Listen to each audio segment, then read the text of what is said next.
ሴትዮዋ በትዳሩ ስለ 30 ዓመታት ሜካፕ ተጠቅማ አታውቅም። ነገር ግን በፍቹ ቀን ቆንጆ ሆና ወደ ፍቹ ቦታ መራች። ባሏ ለቅምጡ የሚያወራላትን ጣፋጭ ቃላት አስታውሳ ትክክለኛ ማንነቷን ልታሳይ ወሰነች።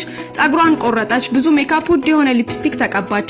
ከዛም የፈረመችበትን የፍቹ ወረቀት ለባሏ ላከችለት። ምክንያቱም ዛሬ የሚገባትን ህይወት የምትኖርበት ቀን። 3 ቀናት በፊት ለልጇ ምግብ ሰራችለት። ነገር ግን ልጇ እናቱ ላይ አጸያፊ የሆኑ ቃላትን አወረደባት። ልጇን ከጓደኞቹ ፊት ክብር እንዲያጣ እንዳደረገችው ያስባል። ለቤቷ ወደ ቤት ሲመጣ ሴትዮዋ እንዳይናደድ ብላ ፈርታ ስለነበር እንባዋን ጠራርጋና በፈገግታ ተሞልታ ምግብ እንዲመገብ ጋበዘችው። ነገር ግን እሱ የፍቹ ወረቀቱን ወረወረላትና እንድትፈርም ነገራት። እሷን በመደናገጥ ቆማ ቀረች። የሰውየው ምክንያት ልቧን ሰበራት። የእርሱ ድርጅት ታዋቂ እየሆነ ስለመጣ ከሱ ጋር የምትመሳሰል ሚስት እንጂ ቤት የምታጸዳ ሴት ጋር በትዳር መቆየት ምርጫው አላደረገም። ከዓመታት በፊት በመረጠችው ምርጫም ተጸጸተች።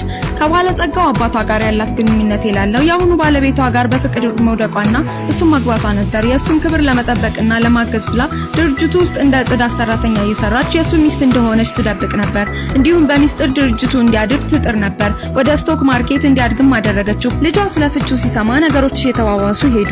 ፍቹን ሊያስቆመው አልሞከረም። እንዲያውም ጭንቀቱ የነበረው እናቱ ያላቸውን ሀብት ወስድብናለች ብሎ ነበር። ነገር ግን አባቱ ባለው ነገር በጣም ተናደደበት። ልጁ ግን የእናቱን የሰራተኝነት ማንነት እንደሚጠላና እናቱ ለመሆን እንደማትገባው ተናገረ። አባትና ልጅም ስለ እውነታው ያውቁት ነገርም አልነበረም።